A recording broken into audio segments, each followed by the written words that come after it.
Hello friend, welcome to education Shiksha. देखंतु बंधुगण, आमे गोटिए नूतन सीरीज स्टार्ट करथिले। एही नूतन सीरीज रे एजुकेशन सब्जेक्ट रो प्रत्येक पेपर रो कांसेप्ट सहित यार इंपोर्टेंट एमसी क्वेश्चन आमे डिस्कशन करबा। ଏହା सीपेट ପାଇଁ ତ ହେଲ୍ପଫୁଲ୍ ହେବ, ତା ସହିତ यूजीसी नेट ପାଇଁ ମଧ୍ୟ ହେଲ୍ପଫୁଲ୍ ହେବ, ପିଜି ପାଇଁ ମଧ୍ୟ ହେଲ୍ପଫୁଲ୍ ହେବ ଏବଂ ବିଏଡ୍ ଏଣ୍ଟ୍ରାନ୍ସ ଯେଉଁମାନେ ଦେଉଛନ୍ତି ତାଙ୍କ ପାଇଁ ମଧ୍ୟ ହେଲ୍ପଫୁଲ୍ ହେବ। +3 +2 ସମସ୍ତଙ୍କ ପାଇଁ ଏହା ହେଲ୍ପଫୁଲ୍ ହେବ ଏବଂ ଏହା ହେଉଛି ଏହି ସିରିଜର ସେକେଣ୍ଡ କ୍ଲାସ୍। ଆମେ ପୂର୍ବରୁ ମଧ୍ୟ ଗୋଟେ କ୍ଲାସ୍ ଆଲୋଚନା କରିଛୁ। ଯେଉଁମାନେ ଏପର୍ଯ୍ୟନ୍ତ ଦେଖିନାହାନ୍ତି ଯାଇକି ଶୀଘ୍ର ଦେଖିନିଅନ୍ତୁ, ପ୍ଲେଲିଷ୍ଟରେ ରହିଅଛି। ଦେନ୍ ଦେଖନ୍ତୁ, ଆମେ ପ୍ରଥମ ପେପର ଆଲୋଚନା କରୁଥିଲେ। ପ୍ରଥମ ପେପର ବା core number 1 basic in education ବା ଏହାକୁ ଏଜୁକେସନାଲ ଫିଲୋସଫି କୁହାଯାଏ। ଏହି ପେପର ଆମେ ଡିସ୍କସନ୍ କରିଥିଲା meaning of education, then definition of education ଆମେ ଆଲୋଚନା କରିଥିଲା। ବର୍ତ୍ତମାନ ଆମେ ଆଲୋଚନା କରିବା ନେଚର ବା ଫ୍ୟୁଚର ଅଫ୍ ଏଜୁକେସନ୍ କ'ଣ ରହିଅଛି। ଦେନ୍ ଫଙ୍କସନ୍ ଅଫ୍ ଏଜୁକେସନ୍ ଆମେ ଆଲୋଚନା କରିବା। ଦେନ୍ ଟାଇପ୍ ଅଫ୍ ଏଜୁକେସନ୍ ଆମେ ଆଲୋଚନା କରିବା। ଦେନ୍ ଇମ୍ପୋର୍ଟାଣ୍ଟ ଏମସିକ୍ୟୁ କ୍ୱେଶ୍ଚନ୍ ଆମେ ଆଲୋଚନା କରିବା ଲାଷ୍ଟରେ। ଦେନ୍ ଆମେ ଦେଖିବା ନେଚର ଅଫ୍ ଏଜୁକେସନ୍ ବା ଫ୍ୟୁଚର ଅଫ୍ ଏଜୁକେସନ୍। ଶିକ୍ଷାର ପ୍ରକୃତିକୁ ଯେପରି ବ୍ୟାଖ୍ୟା କରିବା ଏକ ବହୁତ ବଡ଼ କଷ୍ଟକର ପାଠ ଅଟେ, ଠିକ୍ ସେହିପରି ଶିକ୍ଷାର ପ୍ରକୃତି ବା ନେଚର ଅଫ୍ ଏଜୁକେସନ୍କୁ ମଧ୍ୟ ବ୍ୟାଖ୍ୟା କରିବା ଏକ ବହୁତ ବଡ଼ କଷ୍ଟକର ପାଠ ଅଟେ। ଏଠାରେ କେତେଗୁଡ଼ିଏ ଶିକ୍ଷାର ପ୍ରକୃତି ଦିଆଯାଇଅଛି ବା ନେଚର ଅଫ୍ ଏଜୁକେସନ୍ ଦିଆଯାଇଛି, ତାକୁ ଆମେ ଆଲୋଚନା କରିବା। ପ୍ରଥମ ବୈଶିଷ୍ଟ୍ୟ ବା ଫ୍ୟୁଚର ହେଉଅଛି education is A life long process. ଆମେ ଜାଣିଛୁ ଏଜୁକେସନ୍ ହେଉଛି ଗୋଟେ ଲାଇଫ୍ ଲଙ୍ଗ୍ ପ୍ରୋସେସ୍। ଯେତେବେଳେ ଶିଶୁଟି ଜନ୍ମ କରୁଅଛି ସେହି ସମୟରେ ତାର ଶିକ୍ଷଣ ପ୍ରକ୍ରିୟାଟି ଆରମ୍ଭ ହୋଇଥାଏ ଏବଂ ସେ ମୃତ୍ୟୁ କରିବା ପର୍ଯ୍ୟନ୍ତ ତାର ଶିକ୍ଷଣ ପ୍ରକ୍ରିୟାଟି ସମାପ୍ତ ହୋଇଥାଏ ବା ସେ ଏହା ଚାଲିଥାଏ।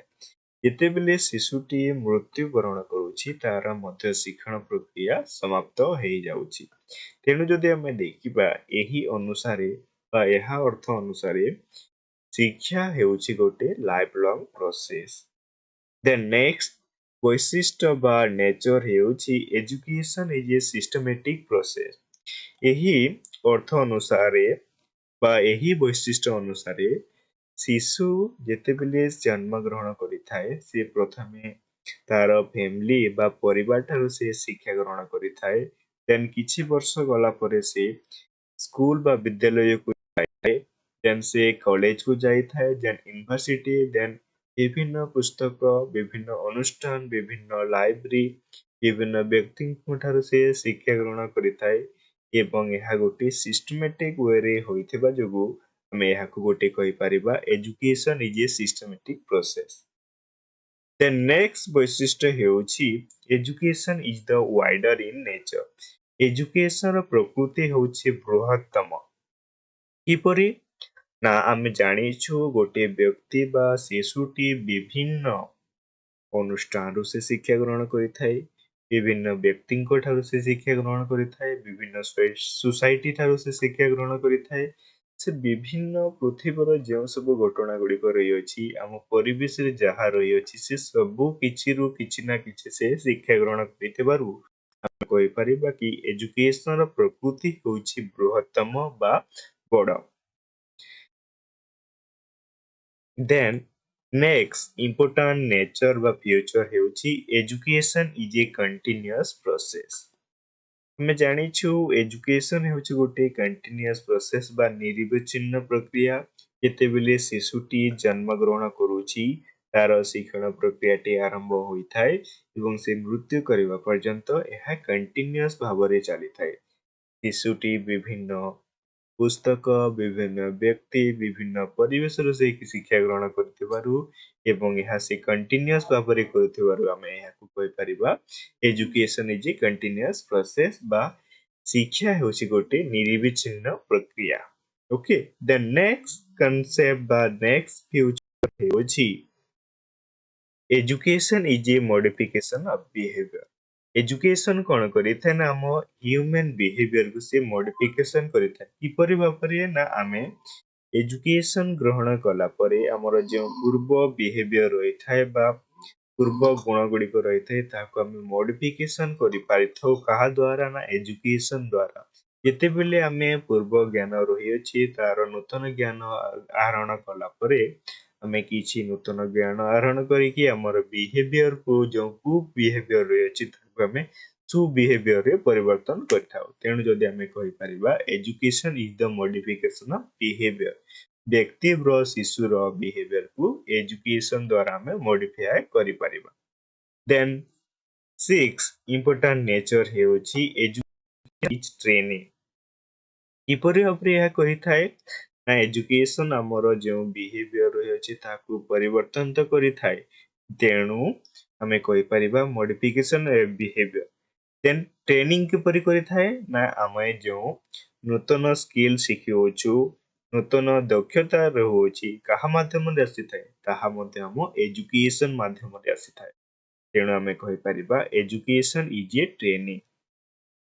ଦେନ୍ ନେକ୍ସଟ ଇମ୍ପୋର୍ଟାଣ୍ଟ ନେଚର ହେଉଛି education is instruction and direction. Education ହେଉଛି ମାର୍ଗଦର୍ଶିତା ବା ଇନଷ୍ଟ୍ରକ୍ସନ। ଏଜୁକେସନ ଆମକୁ ନୂତନ ଜୀବନଯାପନ ବା ଉତ୍ତମ ଜୀବନଯାପନ ଗଠନ କରିବା ପାଇଁ ଜୀଇବା ପାଇଁ ଜୀବିକା କରିବା ପାଇଁ ଆମକୁ ଇନଷ୍ଟ୍ରକ୍ସନ ବା ମାର୍ଗଦର୍ଶିତା ଦେଇଥାଏ। କିପରି ଭାବରେ ଆମେ ଯେତେବେଳେ ଶିକ୍ଷା ଗ୍ରହଣ କରୁଛୁ ଶିକ୍ଷିତ ହେଉଛୁ ଆମେ ଆମର ନୀତି ଜୀବନକୁ ଆମେ ଉତ୍ତମ ବା ବେଟର ୱେରେ ଆମେ ତାହାକୁ ଅର୍ଗାନାଇଜ କରିପାରିବା। ତେଣୁ ଆମେ କହିପାରିବା education is instruction and direction. Then next important nature ହେଉଛି education is overall development. Education ଆମର ଓଭରଅଲ୍ ଡେଭଲପମେଣ୍ଟ କରିଥାଏ। ଉଭୟ ଫିଜିକାଲ, ମେଣ୍ଟାଲ, ସ୍ପିରିଚୁଆଲ ସମସ୍ତ ଡେଭଲପମେଣ୍ଟ ସେ ଏଜୁକେସନ ମାଧ୍ୟମରେ ଆମେ କରିପାରିବା। ଦେନ୍ ଏଜୁକେସନ ଆସ୍ ଏ ବାଇପୋଲାର ପ୍ରୋସେସ। ଏଜୁକେସନ ଆସ୍ ଏ ବାଇପୋଲାର ପ୍ରୋସେସ କିଏ କହିଥିଲେ? ଏହାକୁ କହିଥିଲେ ଜନ୍ ଆଡାମ। ଜନ୍ ଆଡାମଙ୍କ ଅନୁସାରେ ଏଜୁକେସନ ହେଉଛି ଗୋଟିଏ ବାଇପୋଲାର ପ୍ରୋସେସ ଏବଂ ଏହାର ଦୁଇଟି ପକ୍ଷ ରହିଅଛି। ସେଇ ଦୁଇଟି ପକ୍ଷ ହେଉଛି ପ୍ରଥମ ପକ୍ଷ ହେଉଛି ଟିଚର ବା ଏବଂ ଅନ୍ୟ ପକ୍ଷ ହେଉଛି ଷ୍ଟୁଡେଣ୍ଟ। ଉଭୟଙ୍କ ମଧ୍ୟରେ ଜ୍ଞାନର ବିନିମୟକୁ ଆମେ ଏଜୁକେସନ ବୋଲିକି କହିଥାଉ। ଦେନ୍ ସେକେଣ୍ଡ ବା 10th ଇମ୍ପୋର୍ଟାଣ୍ଟ ଫ୍ୟୁଚର ବା ନେଚର ହେଉଛି ଏଜୁକେସନ ଆସ୍ ଏ ଟ୍ରାଇପୋଲାର ପ୍ରୋସେସ। ଏହାକୁ କିଏ କହିଥିଲେ? ଏହାକୁ କହିଥିଲେ ଜନ୍ ଡୁଏ। ତାଙ୍କ ଅନୁସାରେ ଏଜୁକେସନ ହେଉଛି ଗୋଟିଏ ଟ୍ରାଇପୋଲାର ପ୍ରୋସେସ। ଏଜୁକେସନର ତିନୋଟି ପକ୍ଷ ରହିଅଛି। ଟିଚର ଷ୍ଟୁଡେଣ୍ଟ ତ ଦୁଇଟି ମୁଖ୍ୟ ଇମ୍ପୋର୍ଟାଣ୍ଟ ପୋଲ୍ସ ବା ପକ୍ଷ ଅଟନ୍ତି ଏବଂ ଏନଭାରମେଣ୍ଟ ହେଉଛି ଥାର୍ଡ ଇମ୍ପୋର୍ଟାଣ୍ଟ ପୋଲ୍ ବା ପକ୍ଷ, ଯାହାକି ଶିଶୁଟି ଯେଉଁ ପରିବେଶରେ ରହୁଅଛି ସେହି ପରିବେଶ ଅନୁସାରେ ସେ ଶିକ୍ଷା ଗ୍ରହଣ କରିଥାଏ। ଯଦି ଶିଶୁଟି ଉତ୍ତମ ପରିବେଶରେ ରହୁଛି ତେବେ ତାର ଶିକ୍ଷଣ ପ୍ରକ୍ରିୟା ମଧ୍ୟ ଉତ୍ତମ ହେବ। ଯଦି ଶିଶୁଟି ଖରାପ ପରିବେଶରେ ରହୁଛି ତେବେ ଶିଶୁର ଖରାପ ଗୁଣ ଗୁଡ଼ିକ ସେ ଆହରଣ ବା ସଂଗ୍ରହଣ କରିଥାଏ। ଦେନ୍ ଯଦି ଆମେ ଦେଖିବା ଲାଷ୍ଟ ଇମ୍ପୋର୍ଟାଣ୍ଟ ଫ୍ୟୁଚର ବା ନେଚର ହେଉଛି ଏଜୁକେସନ ଇଜ ପ୍ରୋପୋର୍ସିଭ। ଏଜୁକେସନର ଗୋଟେ ଉଦ୍ଦେଶ୍ୟ ରହିଥାଏ। ଏଜୁକେସନ ଗ୍ରହଣ କରିବାର ଗୋଟେ ଉଦ୍ଦେଶ୍ୟ ରହିଥାଏ। ଆମର ଯେପରି ରହିଛି ଏଜୁକେସନ ଗ୍ରହଣ କରିବା ପାଇଁ ଆମେ ନିଜର ନୀତିଦିନ ଜୀବନକୁ ଆମେ କିପରି ଭାବରେ ଉତ୍ତମ ଭାବରେ ସୁଫଳତ ଭାବରେ ଆମେ ଗଠନ କରିପାରିବା, ତେଣୁ ଆମେ ଶିକ୍ଷା ଗ୍ରହଣ କରୁଛୁ। ଠିକ ସେହିପରି ଏଜୁକେସନ ଦେବାର ମଧ୍ୟ କିଛି ଗୁଡ଼ିଏ ଉଦ୍ଦେଶ୍ୟ ବା ଅବଜେକ୍ଟିଭ ଏମ୍ସ ରହିଅଛି। ତେଣୁ ଯଦି ଆମେ କହିପାରିବା ଏକ ଅନ୍ୟତମ ଏଜୁକେସନର ଗୋଟିଏ ଅନ୍ୟତମ ବୈଶିଷ୍ଟ୍ୟ ବା ନେଚର ହେଉଛି ଏଜୁକେସନ ଇଜ ପ୍ରୋପୋର୍ସିଭ।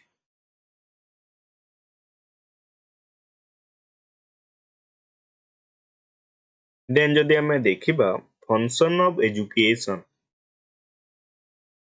ଶିକ୍ଷାର କାର୍ଯ୍ୟ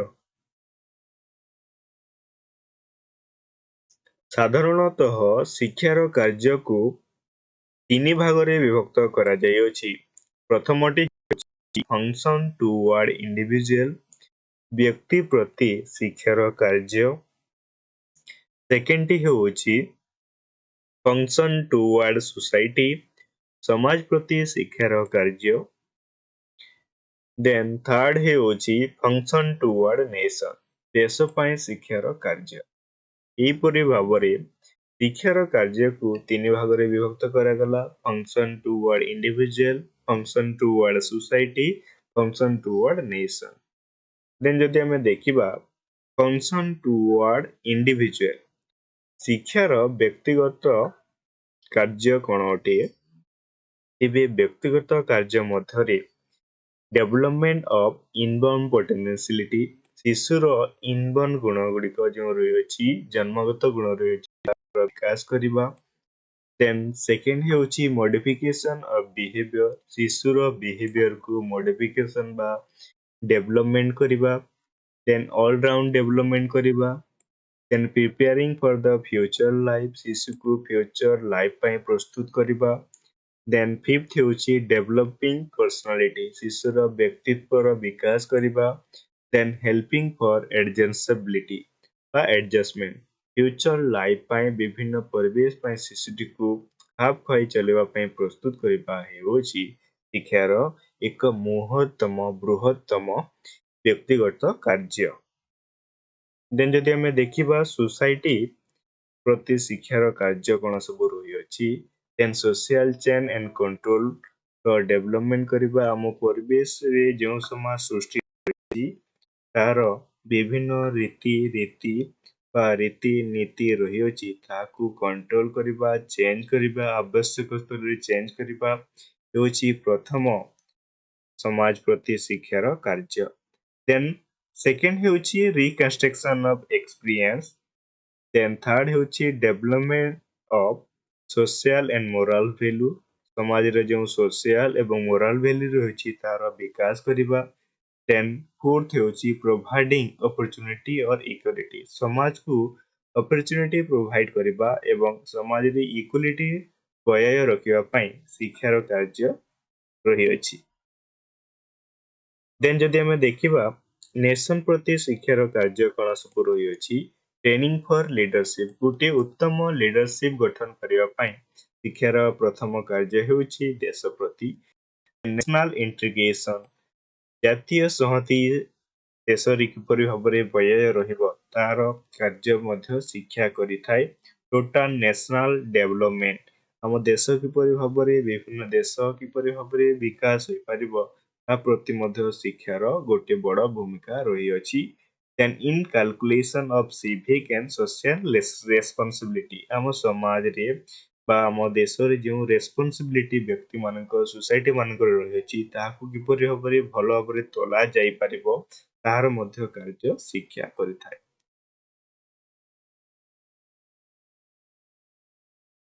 ଆଇ ହୋପ୍ କି ଆପଣ ବୁଝିପାରିଥିବେ ଶିକ୍ଷାର ନେଚର କ'ଣ ଥିଲା, ଦେନ୍ ଶିକ୍ଷାର ଫଙ୍କସନ୍ କ'ଣ ଥିଲା। ଦେନ୍ ଆମେ ଦେଖିବା ଟାଇପ୍ ଅଫ୍ ଏଜୁକେସନ୍, ଶିକ୍ଷା କେତେ ପ୍ରକାର ଅଟେ। ଟାଇପ୍ ଅଫ୍ ଏଜୁକେସନକୁ ସାଧାରଣତଃ ତିନି ଭାଗରେ ବିଭକ୍ତ କରାଯାଇଛି। ପ୍ରଥମଟି ହେଉଛି ଇନଫର୍ମାଲ ଏଜୁକେସନ୍, ସେକେଣ୍ଡଟି ହେଉଛି ଫର୍ମାଲ ଏଜୁକେସନ୍, ଥାର୍ଡଟି ହେଉଛି non formal education. Informal education କ'ଣ ନା ଏହି ଏଜୁକେସନରେ କ'ଣ ହୋଇଥାଏ ନା କୌଣସି ଫିକ୍ସ ଏମ୍ ରହିନଥାଏ, କୌଣସି ଫିକ୍ସ କରିକୁଲମ୍ ରହିନଥାଏ, କୌଣସି ଫିକ୍ସ ଅବଜେକ୍ଟିଭ ରହିନଥାଏ, କୌଣସି ଫିକ୍ସ ଏଜ୍ ଗ୍ରୁପ୍ ବା ପିରିୟଡ଼ ରହିନଥାଏ, ଦେନ୍ ଫିକ୍ସ ପ୍ଲେସ୍ ରହିନଥାଏ, ଦେନ୍ ଫିକ୍ସ ଇନଷ୍ଟିଟ୍ୟୁସନ୍ ମଧ୍ୟ ରହିନଥାଏ। ଏହି ପ୍ରକାର ଏଜୁକେସନକୁ ଆମେ ଇନଫର୍ମାଲ ଏଜୁକେସନ୍ କହିବା। ଏହାର ଯଦି ଆମେ ଉଦାହରଣ ଦେଖିବା, ଫ୍ୟାମିଲି ହେଉଛି society, radio, playground. Then next formal education, formal education କ'ଣ, ଯେଉଁ ଏଜୁକେସନରେ କୌଣସି ଫିକ୍ସ ପିରିୟଡ଼ ରହିଥାଏ, ଫିକ୍ସ ଏମ୍ ରହିଥାଏ, ଫିକ୍ସ କରିକୁଲମ୍ ରହିଥାଏ, ଫିକ୍ସ ଅବଜେକ୍ଟିଭ ରହିଥାଏ, ଫିକ୍ସ ଏଜ୍ ଗ୍ରୁପ୍ ରହିଥାଏ, ସେହି ପ୍ରକାର ଏଜୁକେସନକୁ ଆମେ ଫର୍ମାଲ ଏଜୁକେସନ୍ ବୋଲିକି କହିବା। ଏହାର ଯଦି ଆମେ ଉଦାହରଣ ଦେଖିବା, ସ୍କୁଲ, କଲେଜ, ୟୁନିଭର୍ସିଟି। ଦେନ୍ नॉन फॉर्मल एजुकेशन कौन ना यही एजुकेशन फॉर्मल एजुकेशन सदृश्य अटे एठारे केवल एज ग्रुप रही न थाए एठारे जेकोसी व्यक्ति जेकोसी समय रे से शिक्षा ग्रहण करिथाए ताको आमे नॉन फॉर्मल एजुकेशन कहि परिबा एठारे लर्नर मानको मैक्सिमम फ्रीडम दिया जाइथाए से माने मैक्सिमम पार्टिसिपेट करिकि निजर गुण गुड़ी को एक्सप्लोर करिथांती शेयर करिथांती एनालिसिस करिथांती जजमेंट देइथांती जदि आमे एहार एग्जांपल देखिबा ओपन एजुकेशन सिस्टम अटे देन ओपन लर्निंग सिस्टम असे डिस्टेंस लर्निंग सिस्टम अटे ई लर्निंग सिस्टम अटे लर्निंग फ्रॉम एक्सपीरियंस अटे देन जदि आमे देखिबा पौड़ो शिक्षा अटे एहा सबु नॉन फॉर्मल एजुकेशन गोटे गोटे उदाहरण अटे देखिबा इंपोर्टेंट क्वेश्चन आमे जहा आलोचना करिछु ए वीडियो रे बा एही क्लास रे एवं पूर्व क्लास रे ता मध्यरु कोन सब इंपोर्टेंट एमसीक्यू प्रस्तुत करा जाय परिबो होई परिबो से विषय रे आमे आलोचना करिबो प्रथम इंपोर्टेंट क्वेश्चन हेउची education made from the three Latin word education शब्दटी तीनोटी लैटिन वर्ड को गठित सेही तीनोटी लैटिन वर्ड कोन अटे प्रथमटी हेउची option number A educative educare educo second होची एडिओ इडिको एडुसियर देन थर्ड होची एडुकेयर एडुसियर इडुको एवं ऑप्शन डी रे देउची नॉन ऑफ द एबव तेबे तीनोटी लैटिन वर्ड को एजुकेशन शब्द गठित से तीनोटी लैटिन वर्ड हेउची एडुकेयर एडुसियर एवं इडुको ऑप्शन नंबर सी बार correct answer okay then second question हेउची which of the following statement is correct निम्नोक्त मध्यरु केउ स्टेटमेंट टी ठीक अटे एजुकेशन उपरे निम्नोक्त मध्यरु केउ स्टेटमेंट टी ठीक अटे education is an arts education हेउची गोटे कला बा कला अटे then education is a science अटे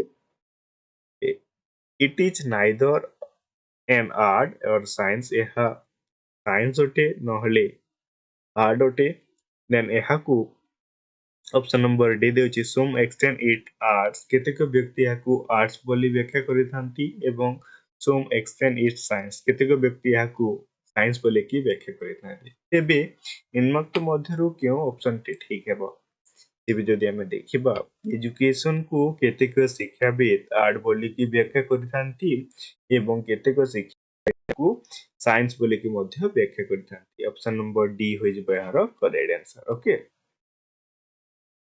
then next question हेउची what are the three component of the educational process रो तीनोटी मुख्य कंपोनेंट कोन अटे ऑप्शन नंबर ए देउची education teacher and books option number B देउची teacher student and learning option number C देउची टीचर स्टूडेंट एंड एनवायरनमेंट बा curriculum बोली हमें कहि परिबा देन ऑप्शन नंबर डी देउची डायरेक्शन इंस्ट्रक्शन एंड स्किल तेबे एजुकेशनल प्रोसेस रो तीनोटी मुख्य कंपोनेंट हेउची teacher student and environment option number C हो जिवो यार correct answer then next question हेउची what is called education without any specific purpose fixed period and place जेउ शिक्षा अनुष्ठान बा जेउ शिक्षा रे कोनोसी फिक्स प्लेस रहि न थाए फिक्स पीरियड रहि न थाए फिक्स प्रोपोज रहि थाए सही प्रकार एजुकेशन को हमें कोन बोली की कहिता ऑप्शन ए रे देउची इनडायरेक्ट एजुकेशन ऑप्शन बी रे देउची इंडिविजुअल एजुकेशन ऑप्शन सी रे देउची इनफॉर्मल एजुकेशन ऑप्शन डी रे देउची फॉर्मल एजुकेशन तेबे जेउ शिक्षा अनुष्ठान रे बा जेउ एजुकेशन रे कोनोसी फिक्स पीरियड रहि न थाए फिक्स प्लेस रहि न थाए फिक्स प्रोपोज रहि न थाए सही प्रकार एजुकेशन को हमें इनफॉर्मल एजुकेशन बोली की कहिता ऑप्शन नंबर सी हो जिवो यार correct answer then next question हेउची what is compulsory element of learning learning रो कोठी कोठी कंपल्सरी एलिमेंट ओटे ability to read option number A देउची पढिबार दक्षता नंबर देउची bright mind option number C देउची tendency to know then option number D देउची नन ऑफ द अबव तेबे लर्निंग बा शिक्षण शिखिबार गोटे मुख्य एलिमेंट कोन अटे बा कंपल्सरी एलिमेंट कोन अटे ना ଶିଶୁଟି ଯେତେବେଳେ ଟେଣ୍ଡେନ୍ସି ଟୁ नो ଜାଣିବା ପାଇଁ ଇଚ୍ଛା ରଖୁଛି ଜାଣିବା ପାଇଁ ଆଗ୍ରହ ରଖୁଛି ତେବେ ଯାଇ ଶିକ୍ଷଣ ପ୍ରକ୍ରିୟାଟି ସଫଳ ହୋଇପାରିବ। ଅପସନ ନମ୍ବର ସି ହୋଇଯିବ ଏହାର correct answer tendency to know. Then next question ହେଉଛି which is the first school of the child education? ଶିଶୁର ପ୍ରଥମ ଶିକ୍ଷାନୁଷ୍ଠାନ କ'ଣ ଅଟେ? सोसाइटी ଅଟେ ନା ଫ୍ରେଣ୍ଡ ଅଟେ ନା ଫ୍ୟାମିଲି ଅଟେ ନା ସ୍କୁଲ ଅଟେ? ଏବେ ଯଦି ଆମେ ଦେଖିବା ଶିଶୁର ପ୍ରଥମ ଶିକ୍ଷାନୁଷ୍ଠାନ ହେଉଛି ଫ୍ୟାମିଲି ଏବଂ ପ୍ରଥମ ଟିଚର ହେଉଛନ୍ତି ମଦର। ଓକେ, ଏହା ମଧ୍ୟ କ୍ୱେଶ୍ଚନ ଆସିଥାଏ। ଅପସନ ନମ୍ବର ସି ହୋଇଯିବ ଏହାର କରେକ୍ଟ ଆନ୍ସର। ଦେନ୍ ନେକ୍ସଟ କ୍ୱେଶ୍ଚନ ହେଉଛି what is the main center of informal education? informal education ଗ୍ରହଣ କରିବାର ମୁଖ୍ୟ କେନ୍ଦ୍ର ଗୁଡ଼ିକ କ'ଣ ଅଟେ? Radio and television, society, family. Option number D ହେଉଛି ଅଲ୍ ଅଫ୍ ଦ above। ତେବେ ଇନଫର୍ମାଲ ଏଜୁକେସନ ଗ୍ରହଣ କରିବାର ମୁଖ୍ୟ ସେଣ୍ଟର ବା କେନ୍ଦ୍ର ହେଉଛି radio, television, society and family. तेणु जदि आम देखा यार correct answer all of the above हो ऑप्शन नंबर डी हो यार correct answer. Then next question होची question number 8 who said that education is the creation of sound mind in A sound body? किए कहिथिले कि एजुकेशन हेउची सुस्थ शरीर रे सुस्थ मनर विकास? एही स्टेटमेंट टिकु किए देथिले? Option number John Dewey, option number B देउछि प्लाटो, ऑप्शन नंबर सी देउछि अरिस्टोटल, ऑप्शन नंबर डी देउछि गांधी जी। तेबे ये कहिथिले कि एजुकेशन हेउछि सुस्थ शरीर रे सुस्थ मनर विकास, याकू अरिस्टोटल कहिथिले। ऑप्शन नंबर सी हो जिवो यार correct answer. Then next question हेउछि who define that education is all round growing out of the best in man and child mind, body and spirit? ଶିଶୁର ମାଇଣ୍ଡ, ବଡି ଏବଂ ସ୍ପିରିଟର all round development କରିବା ହେଉଛି education. ଏହି ଷ୍ଟେଟମେଣ୍ଟଟିକୁ କିଏ ଦେଇଥିଲେ? Option ଏ ରେ ଅଛି ବିବେକାନନ୍ଦ, ଅପସନ ବି ରେ ଅଛି ଗାନ୍ଧୀଜୀ, ଅପସନ ସି ରେ ଅଛି ସ୍ପେନ୍ସର ଏବଂ ଅପସନ ଡି ରେ ଅଛି ପ୍ରୋବେଲ। ତେବେ ଏହି ଷ୍ଟେଟମେଣ୍ଟଟିକୁ କିଏ ଦେଇଥିଲେ? ନା ଏହି ଷ୍ଟେଟମେଣ୍ଟଟିକୁ ଦେଇଥିଲେ ଗାନ୍ଧୀଜୀ। ଅପସନ ବି ହୋଇଯିବ ଏହାର କରେକ୍ଟ ଆନ୍ସର। ଦେନ୍ ନେକ୍ସଟ କ୍ୱେଶ୍ଚନ ହେଉଛି who wrote the book Evaluation of Education Theory? Evaluation of Education पुस्तकटिକୁ କିଏ ଲେଖିଥିଲେ? ଅପସନ ନମ୍ବର ଏ ରେ ଅଛି ଜନ୍ ଆଡାମ, ଅପସନ ନମ୍ବର ବି ରେ ଅଛି ଜନ୍ ଡୁଏ, ଅପସନ ନମ୍ବର ସି ରେ ଅଛି ପ୍ରୋବେଲ ଏବଂ ଅପସନ ନମ୍ବର ଡି ରେ ଅଛି ପ୍ଲାଟୋ। ତେବେ ଇଭାଲୁଏସନ ଅଫ ଏଜୁକେସନ ଥିଓରି ପୁସ୍ତକଟିକୁ ଜନ୍ ଆଡାମ ଲେଖିଥିଲେ ଏବଂ ସେ ଏଠାରେ ବ୍ୟାଖ୍ୟା କରିଥିଲେ କି ଏଜୁକେସନ ହେଉଛି ଗୋଟିଏ bipolar process. Then ajiro last question number 12. What is the meaning of the Sanskrit verbal root sas? Sanskrit verbal root sas ର ଅର୍ଥ କ'ଣ ଅଟେ? ଅପସନ ନମ୍ବର ଏ ରେ ଦେଇଅଛି to know, option number B ରେ ଦେଇଅଛି to discipline, option number C ରେ ଦେଇଅଛି to understand, option number D ରେ ଦେଇଅଛି ଟୁ ବିଟ୍। ତେବେ ସଂସ୍କୃତ verbal roots सास ର ଅର୍ଥ କ'ଣ ଅଟେ? ନା ଟୁ ଡିସିପ୍ଲିନ ବା ଟୁ ଟିଚ୍ ଅଟେ। ଏହା ସଂସ୍କୃତ ଶବ୍ଦ ଶିକ୍ଷା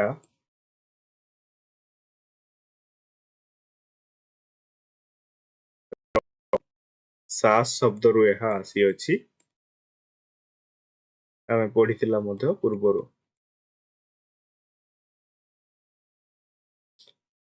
आई होप कि भिडियोटी आपको हेल्पफुल होइथिबो। जदि भिडियोटी हेल्पफुल होइछि गोटे लाइक करिवे, निज बंधु मानक सह शेयर करिवे। यदि ए पर्यंत आपण चैनल टी को सब्सक्राइब करि नाहंती एबे निश्चित रूप से सब्सक्राइब करंतु। हमकु टेलीग्राम रे ମଧ୍ୟ फॉलो करि पारिबे, जेउठारे कि हमें एठार पीडीएफ एवं लेटेस्ट इंफॉर्मेशन गुडी को आपण पाई पारिबे। तेणु टेलीग्राम चैनल को ମଧ୍ୟ ଆପଣ ଜଏନ୍ ହେଇଯାଆନ୍ତୁ ଏବଂ ଭିଡ଼ିଓଟି ଶେଷ ପର୍ଯ୍ୟନ୍ତ ଦେଖିଥିବାରୁ ବହୁତ ବହୁତ ଧନ୍ୟବାଦ।